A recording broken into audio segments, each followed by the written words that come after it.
புதுக்கோட்டையிலிருந்து செல்வராஜ்ங்கிறவர் கேட்கிறார்.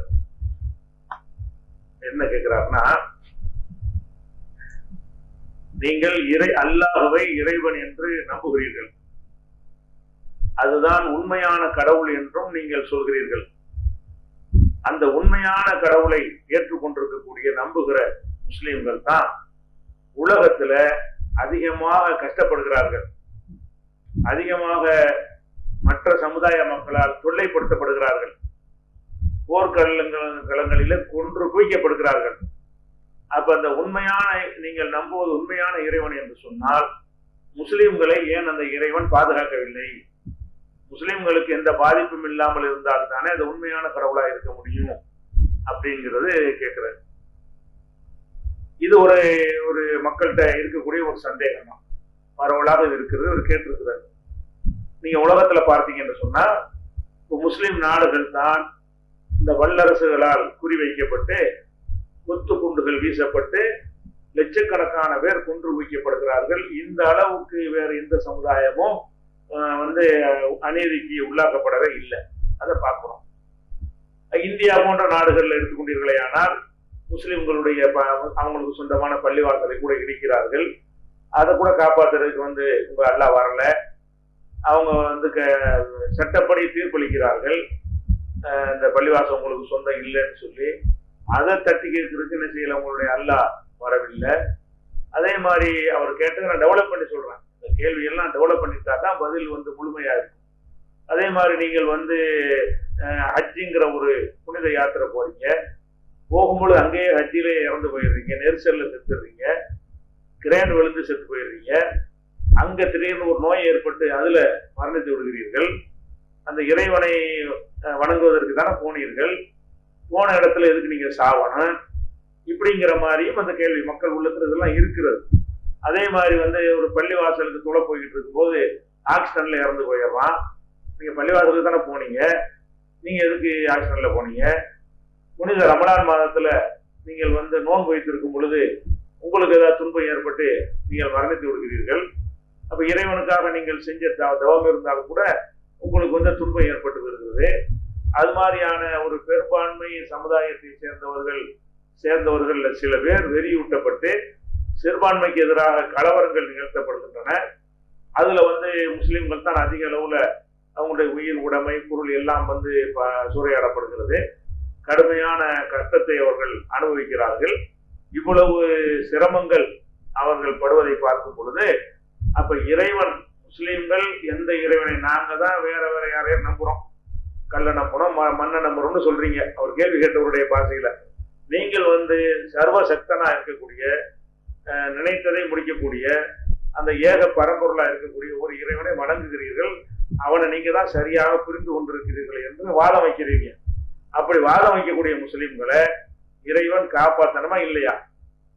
இறைவன் காப்பாற்ற மாட்டேங்கிறான, கஷ்டப்படுறான். அப்ப உண்மையா இருந்தா என்ன செய்யணும்னு கேட்டா, யாரெல்லாம் இஸ்லாம் மார்க்கத்தை ஏற்று கரெக்டா அந்த கடவுள் கொள்கையை புரிஞ்சுக்கிட்டாரோ அவர் நல்ல அந்தஸ்தா இருக்கணும், நல்ல வசதியா இருக்கணும், ஆரோக்கியமாவே கடைசி வரைக்கும் இருக்கணும், நோய் நொடி எதுவுமே வரக்கூடாது, செல்வ செழிப்போட இருக்கணும். மற்றவங்க பார்த்தாங்கன்னு சொன்னா இவனை பார்த்துட்டு அட இவங்க இறைவன் தான்டா கரெக்டான இறைவன் என்று சொல்லுகிற அளவுக்கு அவங்களுடைய நிலை உயர்வாக இருக்கணும்.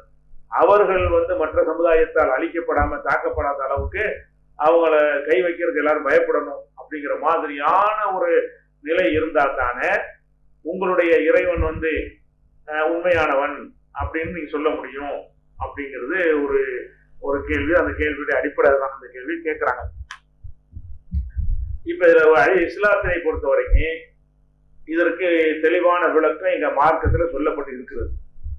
திருக்குறானிலேயோ நபிகள் நாயகம் அவருடைய போதனையிலேயோ எந்த இடத்துலையும் நீங்கள் இந்த இஸ்லாம் மார்க்கத்தை ஏற்றுக்கொண்டீர்கள் என்று சொன்னால் இந்த உலகத்துல நீங்கள் தான் சிறந்த வாழ்க்கை வாழ்வீர்கள், உங்களுக்கு எந்த கஷ்டமே வராது, உங்களுக்கு செழிப்பான வாழ்க்கை கிடைக்கும் என்று எந்த ஒரு இடத்துலையும் திருக்குரான் அதை சொல்லி மக்கள் அழைக்கவே இல்லை.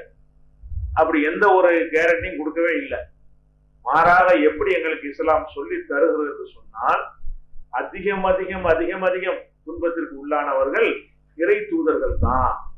அதற்கடுத்து அடுத்த நிலையில் உள்ளவர்கள் எந்த அளவுக்கு நல்லவனாக இருக்கிறானோ அந்த அளவுக்கு அவன் துன்பங்களை எதிர்கொள்வான். எவ்வளவு சிரமப்படுகிறானோ அந்த எவ்வளவு நல்லவனா இருக்கிறானோ அந்த அளவுக்கு அவன் என்ன செய்வான், சிரமப்படுவான். அப்படிதான் எங்களுக்கு இந்த மார்க்கமே சொல்லுகிறது. நாங்கள் இஸ்லாத்தை முஸ்லிம்களாக நாங்கள் வாழ்வது, இஸ்லாத்துல ஏற்றுக்கொண்டோம் என்று சொன்னால், இஸ்லாம் மார்க்கத்துல இருந்தோம் என்று சொன்னால் நமக்கு வறுமை போய்விடும், பஞ்சம் போயிடும், நோய் நொடி போயிடும், சிறுபான்மைங்கிற ஒரு அச்சம் போய்விடும், எல்லா வகையிலையும் நம்மளுக்கு தான் ஒரு அந்தஸ்து இருக்கும். அப்படி நினைத்து நாங்கள் இந்த மார்க்கத்தை ஏற்றுக்கொள்ளவும் இல்லை, அப்படி இந்த மார்க்கம் எங்களுக்கு சொல்லி தரவும் இல்லை. அப்ப இறைவன் எதுக்கு இருக்கான், வேடிக்கையை பார்த்துட்டு இருக்கிறான் என்று கேட்டால், இஸ்லாம் மார்க்கத்தினுடைய நம்பிக்கை பிரகாரம் இந்த உலக வாழ்க்கை ரொம்ப ஒரு அற்பமான வாழ்க்கை. ஒரு 50 வருஷம் 60 வருஷம் 70 வருஷம் வாழ்ந்துருவோம். அதுவும் எல்லாரும் இல்லை, சில பேர், பல பேர் 20லயும் போயிடுவாங்க, 15லயும் போயிடுவாங்க. அப்ப அல்லாஹ்வுடைய அந்த அற்பமான உலகம் எப்படி இருக்குன்னா ஒரு சின்ன ஒரு உலகமாக இருக்கிறது. ஆனால் இதுதான் கடைசி, இதுதான் பினிஷ், ஃபைனல் என்று இருந்தால் இதுல எல்லாத்தையும் கொடுத்துடணும். இந்த உலக வாழ்க்கை மட்டும்தான் மனிதனுக்கு இருக்கிறது என்பது இஸ்லாத்தின் கோட்பாடாக இருந்தால், இந்த உலகத்துல முஸ்லிம்களுக்கு என்ன செய்யணும், நல்ல உயர்ந்த நிலையில் வைத்து விட வேண்டும். முஸ்லிம் அல்லாத, அல்லாவை ஏற்றுக்கொள்ளாதவர்களை இந்த உலகத்திலேயே கஷ்டப்படுத்தி விட வேண்டும். எப்ப இந்த ஒரு வாழ்க்கை தான் இருக்குது என்று எங்க மார்க்கம் சொன்னால்தான். இஸ்லாம் மார்க்கம் என்ன சொல்லுதுன்னு கேட்டா, இந்த உலகத்தில் நீங்க வாழ்றீங்க, மரணித்து விடுகிறீர்கள், மரணித்த பிறகு உங்களுடைய ஆன்மாக்களுடைய உலகத்தில் அந்த ஆன்மாக்கள் என்ன செய்யும், இருந்து கொண்டே இருக்கும். பிறகு ஒரு கட்டத்துல ஒட்டுமொத்த உலகமும் அழிக்கப்படும். ஒட்டுமொத்த உலகமும் அழிக்கப்பட்ட பிறகு அழிக்கப்பட்ட உலகத்தை இறைவன் திரும்ப உயிர்ப்பிப்பார், படைப்பார். அழிக்காதா முதல் மனிதர்கள் இருந்து இன்னைக்குதான் அழியுதுன்னு வைக்கல, இந்த 2021 வாழ்ந்த அத்தனை பேரையும் என்ன செய்வார், கடவுள் உயிர் கொடுத்து எழுப்பி அவர்களுடைய நன்மை தீமைக்கு ஏற்றவாறு சொர்க்கம் நரகம் என்கிற அந்த தீர்ப்பை வழங்குவார். யாரு சொர்க்கம் என்ற தீர்ப்பை பெறுகிறார்களோ அவர்கள் காலாகாலத்துக்கும் அந்த இன்பத்தில் திளைத்திருப்பார்கள். நினைத்ததெல்லாம் கிடைக்கக்கூடிய ஒரு அற்புதமான உலகம் இருக்கிறது. யார் கெட்டவங்களா இருந்தீங்களோ அவர்கள் நெருப்பில் வேக வைக்கப்பட்டு தண்டிக்கப்படுவார்கள். தோள்கள் கரிந்து போக திரும்ப திரும்ப தோள்கள் மாற்றப்பட்டு கொண்டே இருக்கும். இப்படியெல்லாம் எங்களுக்கு சொல்லித்தரப்பட்டிருக்கிறது. அப்ப நாங்கள் இறைவனை நம்புவது எதுக்குன்னு கேட்டா, இந்த உலகத்தில் உங்களுக்கு நான் கஷ்டத்தை தருவேன், அந்த கஷ்டம் வந்த காரணத்தினால நீங்க தடுமாறி விடுகிறீர்களா, உங்களுக்கு வறுமை தந்த காரணத்தினால் நீங்கள் குழம்பி விடுகிறீர்களா, அல்லது செல்வம் தந்த காரணத்தினால் மமதை கொண்டு நீங்கள் திரிகிறீர்களா என்று பார்ப்பதற்காக ஒவ்வொரு மனிதனுக்கும் ஒவ்வொரு வகையான சோதனைகளை கடவுள் ஏற்படுத்துவார். அந்த சோதனைகளுக்கு நீங்க என்ன எப்படி எடுத்துக்கொள்ள வேண்டும் என்றால், இந்த சோதனையில் நான் வெற்றி பெற்று விட்டால் மரணத்திற்கு பிறகு உள்ள இன்னொரு வாழ்க்கையில் இறைவன் என்னை சிறப்பாக வைத்திருப்பான். யாரெல்லாம் எனக்கு அநியாயம் செய்தார்களோ அவர்கள் எல்லாம் அந்த இறைவன் முன்னாடி அன்றைக்கு தண்டிக்கப்படுவார்கள். அந்த தண்டனை என்பது இந்த உலகத்தில் வழங்குகிற தண்டனை போன்றதாக இருக்காது, என்றென்றும் நிரந்தரமாக அந்த தண்டனை அனுபவித்துக் கொண்டே இருப்பது என்பது ஒரு பெரிய ஒரு கஷ்டமான ஒரு விஷயம் அப்படின்னு எங்க மார்க்கம் எங்களுக்கு இஸ்லாமியருக்கு சொல்லித்தர காரணத்தினால், எங்க கோட்பாடு அதுவாக இருக்கிற காரணத்தினால் இறைவன் நல்லவர்களை கைவிடவே இல்லை. நல்லவர்களை ஒரு சோதித்து பார்த்து, சோதிக்காமல் நல்லவர் தெரியும் இருந்தாலும் நம்ம கேட்டுருவோம், இந்த டெஸ்ட் வச்சு பார்த்தியாண்டு அந்த ஒரு கேள்விக்கு கூட இடம் கொடுக்க கூடாது என்பதற்காக வேண்டி சோதனை செய்து பார்த்து, இந்த அற்பத்திலும் அற்பமான இந்த உலக வாழ்க்கை, சின்ன வாழ்க்கை, ஒன்றுமில்லாத ஒரு வாழ்க்கை, இந்த அற்பமான இந்த உலக வாழ்க்கைக்காக வேண்டி நீ துன்பங்களை கண்டு ஓடிடுறியா, கஷ்டம் வந்தவனும் கடவுள் இல்லைன்னு சொல்றியா, பணம் வந்தவன் நான் தான் கடவுள்னு சொல்றியா என்றெல்லாம் பார்ப்பதற்காக வேண்டி, சோதிப்பதற்காக வேண்டி இந்த உலகத்துல துன்பங்களை கடவுள் தருவார். இது எங்களுக்கு ஆழமாக பதிய வச்சிருக்கிற காரணத்தினாலதான் இவ்வளவு கொடுமைகளுக்கு உள்ளாக்கப்பட்டு ஸ்டடியா நிக்கிறாங்க முஸ்லிம்கள். யாரு மாறக்கானா, ஒரு கொடுமைக்கு உள்ளாக்கப்பட்ட ஒரு இனமாக தான் என்ன செய்வார்கள், அவங்க மாறி ஓடி போய் விடுவார்கள், அதில் இருக்கவே மாட்டார்கள்.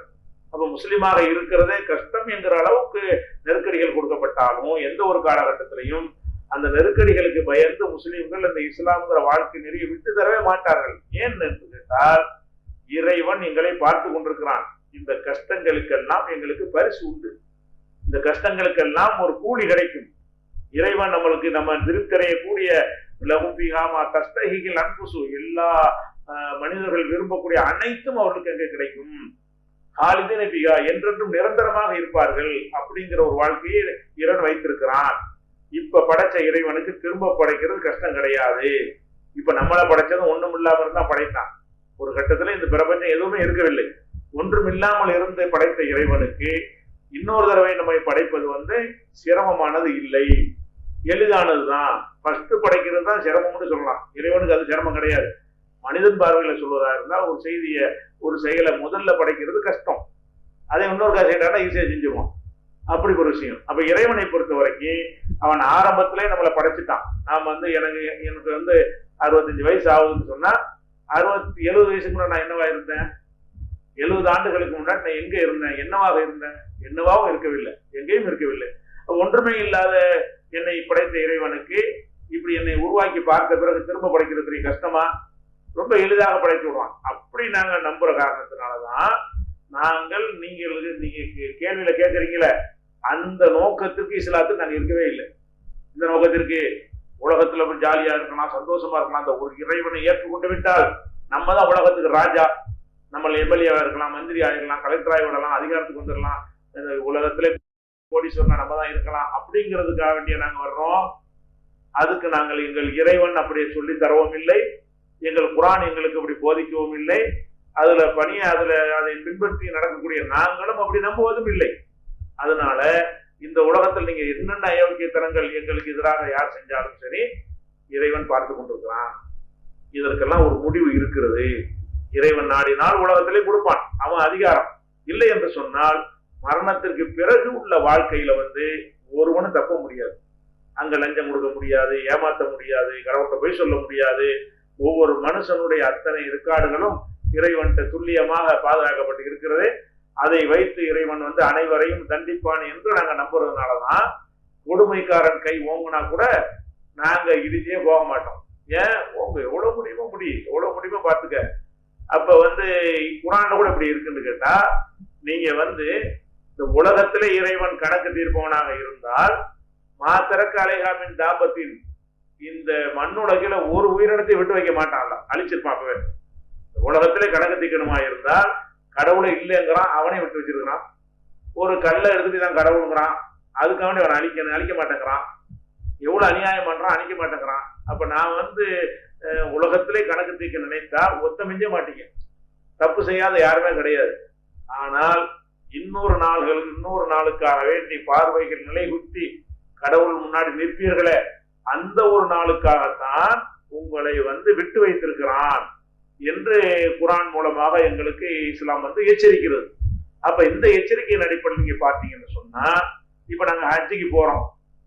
ஹஜ்ஜிக்கு போற எந்த ஒரு ஹாஜியாவது நமக்கு மரணமே வராதுன்னு நினைச்ச போறாரு? ஹஜ்ஜில போய் இறந்துடுறோம்னு ஒரு கேள்வி கேட்குறீங்க. நாங்க ஹஜ்ஜிக்கு போறோம்ல, ஹஜ்ஜிக்கு போய் நாங்க இறந்துடுறோம். நான் இறந்துடுறேன்னு வைங்க, நான் இறந்துட்டேன்னு சொன்னா என் புள்ள ஹஜ்ஜிக்கு போகாம இருப்பானா? அவன் போவான். அவன் இறந்துட்டாலும் அவன் பேர புள்ள போவான், ஹஜ்ஜிக்கு போவான். அப்ப நாங்கள் இறக்க மாட்டோம் நினைச்சது போகலையே. மரணம் எங்க இருந்தாலும் வரும், எப்போது வேண்டாலும் வரும். அது இன்னும் சொல்ல போனால், இந்த ஹஜ்ஜிக்கு போகக்கூடிய நேரத்துல இப்ப பிளைட்ல போறாங்க, ஒரு 5 மணி நேரத்துல போய் சேர்ந்துடுறாங்க. அந்த காலத்துல எல்லாம், துவக்க காலத்துல எல்லாம், இஸ்லாமத்துடைய ஆரம்ப காலத்துல எல்லாம் இந்தியாவில ஹஜ்ஜிக்கு போறதா இருந்தா அது பல மாதங்கள் கப்பல்ல போய் நடந்து போய், அப்படி கப்பல்ல போய் பல மாதங்கள் 3-4 மாசம் ஆயிரும் ஹஜ்ஜிக்கு போயிட்டு வருவதற்கு. 6 மாசம் கூட ஆயிரும். அப்ப என்ன செய்வாங்கன்னு கேட்டா, ஒவ்வொரு சொந்தக்காரங்களா கூப்பிட்டு அவங்க நண்பர்களா போய் அழைத்து, என்னை மன்னிச்சு, ஏதாவது தப்பு செஞ்சு என்னை மன்னிச்சுக்கிறங்க, நான் ஹஜ்ஜிக்கு போறேன், திரும்பி வந்தாலும் வரும், வராட்டாலும் போய் போற வழியில சிங்கம் சாப்பிட்டு, புலி சாப்பிட்டு, காடு மணல் கடந்து போகணும். அப்படி போகும் பொழுது நாங்கள் மரணித்தாலும் மரணித்து விடுவோம்னு சொல்லிதான் நாங்கள் ஹஜ்ஜிக்கு போயிட்டு இருக்கிறோம். அப்படி இருக்கக்கூடிய நேரத்துல ஹஜ்ஜிக்கு போய் ஏன் செத்தான்னு சொன்னா நாங்க சாக மாட்டோம் நாங்க சொன்னோமா? இஸ்லாம் அப்படி சொன்னாதான் இந்த கேள்வி நீ கேட்கணும். நாங்க தான் சொல்றோமே, ஏன் கஷ்டப்படுறான், கஷ்டப்பட மாட்டான் நாங்க சொன்னோமா? கஷ்டப்படுகிறான், தீர்வு இருக்கிறது. இறந்து விட்டால் அதற்கு பரிசு இருக்கிறது. இப்படி நாங்கள் நினைக்கும் பொழுது இந்த பரீட்சையை நீங்க அது முடிவு என்று நினைக்கிறீர்கள். இப்ப பள்ளி கல்லூரியில படிக்கிறீங்க. கல்லூரியில படிக்கும்போது என்ன செய்யறாங்க, அந்த பரீட்சை வைக்கிறாங்க. பரீட்சை வைக்கும் போது நீங்க தேர்னாதான் உங்களுடைய எதிர்காலம் சிறப்பா இருக்கும் என்பதற்காக என்ன செய்யறீங்க, ராத்திரி பகலா தூக்கத்தை தியாகம் பண்ணி வெங்காயத்தை கண்ணில் தேய்ச்சிக்கிட்டு சுக்கு காப்பி போட்டு குடிச்சுக்கிட்டு இப்படி எல்லாம் என்ன செய்யறோம், அந்த மார்க் எடுக்கணுங்கிறதுக்காக வேண்டி ஊர் சுத்திக்கிட்டு எல்லாம் தெரியும் போது நான் ஊர்ல சுத்த மாட்டேன் அப்படின்னு சொல்லி என்ன செய்யறீங்க, அந்த பரீட்சையில தேரணும் என்பதற்காக வேண்டி நீங்கள் அவ்வளவு சிரமப்படுறீங்க. இந்த சிரமம் என்பது சிரமமா அல்லது நல்லா இருப்பதற்காக செய்யற ஒரு உழைப்பா? சிரமம்தான். எதுக்கு சிரமப்படுறீங்க? இதுல தேறிட்டா நீ கலெக்டர் ஆயிடலாம், இதுல தேறிட்டா நீ ஒரு எஸ்பி ஆகலாம், இதுல தேறிட்டா நீ ஒரு தாசில்தார் ஆகலாம், இதுல தேறிவிட்டால் ஒரு ஆசிரியர் ஆகலாம், ஒரு ஒரு அதிகாரி ஆகலாம் அப்படிங்கிற ஒரு பின்னாடி நல்லா இருப்பதற்காக வேண்டி இப்ப சிரமப்படுவதை நம்ம சாதாரணமா எடுத்துக்கொள்றோமா இல்லையா? அது கஷ்டமா நமக்கு தெரிய மாட்டேங்குது. கஷ்டம்தான். ஆனா அந்த கஷ்டத்தை நம்ம எதனால சுமந்து கொள்கிறோம் என்று சொன்னா, இது முடிவு அல்ல, இதற்கு பிறகு ஒரு வாழ்க்கை இருக்கிறது, அந்த வாழ்க்கையில நல்லா இருக்கும் அப்படின்னு நினைத்து தானே இவ்வளவு சிரமப்படுகிறீர்கள். அது போக நீங்கள் பரீட்சையில உட்கார்ந்துட்டு இருக்கும்போது அந்த அந்த பரீட்சையை கண்காணிக்கிற ஆசிரியர் ரவுண்ட்ஸ் வர்றாரு. நீங்க என்ன செய்றீங்க, ஒரு விடையை தப்பா எழுதி இருக்கிறீங்க, அவர் பார்த்துட்டு பேசாம போயிட்டே இருப்பாரு. அப்ப சொல்லித்தர இடம் இல்ல. ஏன் நீங்க தப்பா எழுதுறீங்கன்னு பாப்பாரா தவிர தப்பா எழுதுற திருத்திக்கடான்னு சொல்லிட்டாருன்னா பரிசுக்கு அர்த்தம் இல்லாம போயிடும். சில செயல்கள் நீங்க தவறா செஞ்சாலும் பார்த்துக்கிட்டே தான் இருப்பாரு அவர். எதுக்கு பாப்பாரு, காப்பி அடிக்கிறியாங்கிறதுக்கு மட்டும்தான் அவர் கண்காணிப்பாரே தவிர நீ எழுதுற விட அவ்வளவு கேள்வி தப்பா எழுதுனா கூட பிடிச்சு போச்சு மனசுல நினைச்சுக்கிறாரே தவிர உனக்கு விடையை சொல்லி தர மாட்டார். அப்ப ஏன் அவர் ஏன் பார்த்து கொண்டிருக்காருன்னு சொல்ல முடியுமா? அவர் எதற்காக இப்படி பார்க்கிறார்? அவர் நல்ல ஆசிரியராக இருந்தால் அவர் எதற்காக தவறு செய்கிறவனுக்கு சொல்லிக் கொடுக்கவில்லை அப்படி சொல்ல முடியுமா? அவர் நல்ல ஆசிரியர் தான் சொல்லிக் கொடுக்க கூடாது. நீ என்ன செய்யணும் பார்த்துதான் டெஸ்ட் தானே வைக்கிறேன். டெஸ்ட்ல கொஞ்சம் சிரமம் தான் இருக்கும். அந்த டெஸ்ட் தான் வைக்கிறார்கள் என்று விளங்கி கொண்டோம் என்று சொன்னால் நம்ம என்ன செய்ய முடியாது, அந்த மாதிரி நம்ம கேட்க மாட்டோம். அதுதான் இறைவன் நினைச்சார பார்த்துட்டு தப்பு செய்யற பார்த்துட்டு இருக்கான். எதுக்கு தப்பு செய்யற, அப்படியா தப்போட நீடிக்கிறியா, இல்ல திருப்பி ஒருக்கா படிச்சு பார்த்துட்டு திருத்துறியா, சரி பண்ணிக்கிறியா என்பதையெல்லாம் பார்த்து படிக்காம உட்காந்துக்கிட்டு கொஸ்டினே திருப்பி எழுதி வைக்க போறியா அப்படிலாம் சில எழுதி வச்சுருவாங்க. பரிச்சைத்தாள் பதில படிச்சிருக்க மாட்டாங்க, அந்த கேள்வியை திருப்பி எழுதி வச்சிருக்காங்க. நிறைய எழுதுனா மார்க் போறோம் அப்படி சில திருத்துற ஆட்கள் அமைவாங்க சில நேரத்துல. அப்படியான உள்ளவனா நல்லா பார்க்கணுமா இல்லையா? அதனால எங்க இஸ்லாமியர்களை பொறுத்த வரைக்கும் இந்த பாபா முஸ்லாம் இடிச்சு விட்டான், இடிச்சவனா இல்ல அல்ல இல்லைன்னு ஆயிருமா? இடிப்பான், எங்களுக்கு தெரியும், இடிக்கவும் செய்வான், எங்களுக்கு சொந்தம் தீர்ப்பு அளிப்பான். அப்படி தீர்ப்பு அளிச்சதுனால இறைவன் இல்லைன்னு ஆயிரேன். அட எப்படி வேண்டாலும் நீ சோதிப்பேன். இது முடிவு அல்ல. எங்க நம்பிக்கை என்னது, இந்த உலக 50-60 உலக வாழ்க்கை என்பது முடிவானது கிடையாது. இன்னொரு வாழ்க்கை இருக்கிறது, அங்க நாங்க நல்லா இருக்கணும் அப்படி நினைக்கிறதுனாலதான் நாங்க கலப்படம் பண்ண மாட்டோம். ஏன் பண்ண மாட்டோம்? கலப்படம் பண்ணினால் இங்க நல்ல பணக்காரன் ஆயிடலாம், ஆனா அங்க மாட்டிக்கிடுவோம். ஊழல் பண்ண மாட்டோம் உண்மை முஸ்லிமா இருந்தா, லஞ்சம் வாங்க மாட்டோம் உண்மை முஸ்லிமா இருந்தா. ஏன் வாங்க மாட்டேங்கிறோம்? பெண்ணிட்ட வரதட்சணை வாங்க மாட்டோம். ஏன் வாங்க மாட்டேங்கிறோம்? காசு மேல ஆசை இல்லைன்னா இருக்குது. ஆனால் இந்த வழியில் நாங்கள் சம்பாதிக்க கூடாது என்று எங்கள் இறைவன் எங்களை தடுத்திருக்கிறான். அந்த தடையை மீறி நாங்கள் வாங்கினால் எங்கள் இறைவன் கேள்வி கேட்பான். இந்த ஒரு அச்சம் வரும் பொழுது அனைத்திலும் நேர்மையாக நடப்பானா இல்லையா? காசு பணத்துக்கு ஆசைப்பட மாட்டான். அந்த காசு பணம் முறையாக எனக்கு வந்தால்தான் நான் வாங்கிக் கொள்வேன், முறைகேடாக நான் தொடவே மாட்டேன் அப்படின்னு ஒருத்தன் வாழ்வதற்கு இந்த நம்பிக்கை உதவுகிறது என்று நம்ம என்ன செய்யணும், புரிந்து கொள்ள வேண்டும். அதனால இந்த உலகத்தில் வருகிற துன்பங்கள் அதை வைத்துக் கொண்டு உங்கள் இறைவன் உண்மையான இறைவன் தானா என்ற ஒரு கேள்வி என்ன செய்ய முடியாது, கேட்கவே முடியாது. இன்னும் சொல்ல போனால் இன்னொரு அடிப்படை சிந்திச்சு பார்க்கணும். துன்பங்கள் இருக்கு இல்லையா, துன்பங்கள் எல்லாருக்குமே இருக்கு, வித்தியாசமான துன்பங்கள். அதையும் நம்ம நினைச்சுக்கிறது. சில பேருக்கு பொருளாதாரத்தை இல்லாம ஆக்கி துன்பப்படுத்துவான். பொருளாதாரம் நிறைய இருக்கும், நிறைய பணக்காரன் நம்ம நினைப்போம், அவனுக்குள்ள இருக்காது. அது எவ்வளவு வேதனை அவனுக்கு தான் தெரியும். அந்த மாதிரி வழியில் சோதிப்பான். பிள்ளையும் இருக்கும், பொருளாதாரம் இருக்கும், வீட்டுல உள்ள மனைவி நல்ல மனைவியா இருக்க மாட்டான், நல்ல புருஷனா இருக்க மாட்டான். அதுல இருந்து அவன் நினைச்சு உருகி என்ன செய்வான், அதுல கூனி குறுகி போகக்கூடிய நிலைமை எல்லாம் அதனால ஏற்படும். அந்த துன்பம் அவனுக்கு இருக்கும்.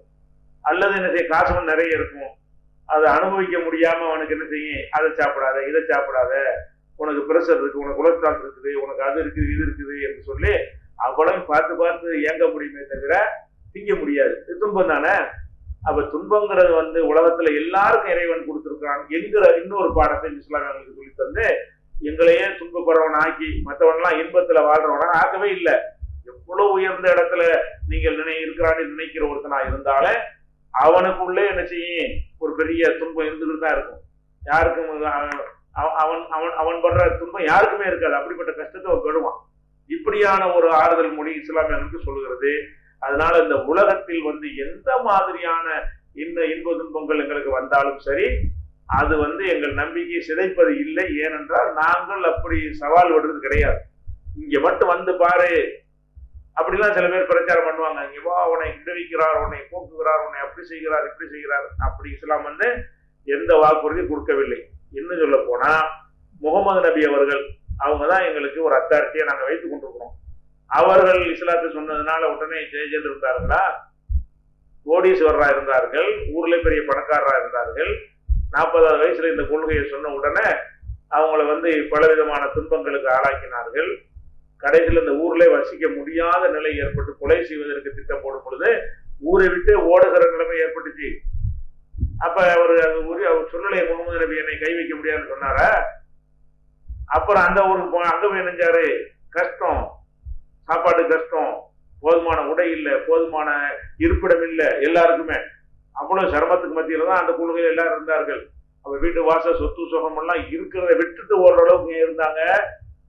இது உலகம் ஒரு கணக்கில். எங்களுடைய அடிப்படை கொள்கை என்னன்னு கேட்டா, இந்த உலகம் ஒரு கணக்கே கிடையாது. நீ உலகத்துல என்ன வேணாலும் செஞ்சுட்டு எங்களை அசைக்கவே அசைக்காது. மரணத்திற்கு பிறகு எங்கள் இறைவன் ஒருத்தனை நம்பினால் அவன் வந்து பார்மாண்டிக்கு நம்ப கூடாது. அவன் நியாயம் வழங்கக்கூடியவனா இருக்க வேண்டும். அந்த இறைவன் நியாயம் வழங்குற இறைவன் நிச்சயமாக இருக்கிறான். அவன் இங்கே நாங்கள் படுகிற கஷ்டத்திற்கெல்லாம் எங்களுக்கு ஒரு தீர்வை தருவான். எங்களுக்கு அநியாயம் செய்தவர்களை எல்லாம் அங்கு கண்டிப்பாக எங்கள் மனம் குளிரும் வகையில இறைவன் தண்டிப்பான், அவர்களுக்கு உரிய பனிஷ்மெண்ட்டை கொடுப்பான் என்ற ஒரு நம்பிக்கை தான் மற்றவர்கள் எங்களுக்கு செய்கிற எந்த ஒரு அநியாயத்தின் காரணமாகவும் எங்களுடைய அந்த நம்பிக்கையை வந்து சிதைக்க முடியவே இல்லை. ஓடியே போக மாட்டோம். முஸ்லிம்கள் யாரும் என்ன செய்ய மாட்டான், அடிக்கிறாங்க, உதைக்கிறாங்க, துன்பமா இருக்கு, கஷ்டமா இருக்கு, வாழவே முடியலன்னு சொல்லி இஸ்லாத்தை விட்டு ஓடுவோமா? நாட்டை விட்டு ஓடுற நிலை வந்தால் நபிகள் நாயகம் ஓடினாங்களே தவிர இஸ்லாத்தை விட்டு ஓடல.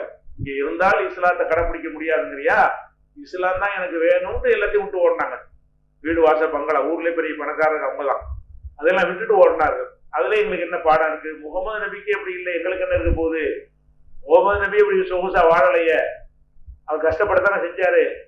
அப்படிங்கிறத அவர் கடைசி நேரத்துல வந்து சிறு மரக்கால் கோதுமைக்காக வேண்டி தன்னுடைய கவச ஆடையை அடமானம் வைத்து அதை மீட்காமலே மரணித்தாருங்கிற வரலாறு முகமது நபிக்கு உள்ளது. அப்படி கஷ்டப்பட்டிருக்கேன். நாங்க போற கஷ்டம்னா என்ன கஷ்டம், பெரிய கஷ்டம் அப்படிங்கிறதா நாங்கள் எடுத்துக்கொள்கிறோம். அதனால இந்த உலகத்துல நாங்கள் துன்பப்படுவது என்பது உண்மை. அது உங்களுக்கு யாருக்கு இது பெருசா தெரியும்னு கேட்டா, இந்த உலக வாழ்க்கையை தவிர வேற ஒண்ணு இல்லைன்னு நினைக்கிறாங்களே அவங்களுக்கு பெருசா தெரியும். எங்களுக்கு இது ஒரு பரீட்சை கூடம். வாழ்க்கை இனிமேதான் இருக்கிறது. இந்த உலக வாழ்க்கைங்கிறது வாழ்க்கை கிடையாது.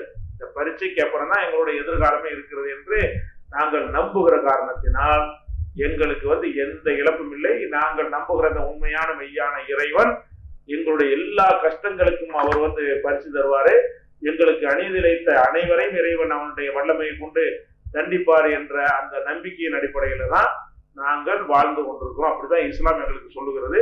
அதனால இதை வைத்துக் கொண்டு இஸ்லாம் சொல்லக்கூடிய இறைவன் மெய்யானவனால என்ன செய்யக்கூடாது, கேட்கிறது சரியில்லை என்பது அதுக்கு பதிலாக சொல்றேன்.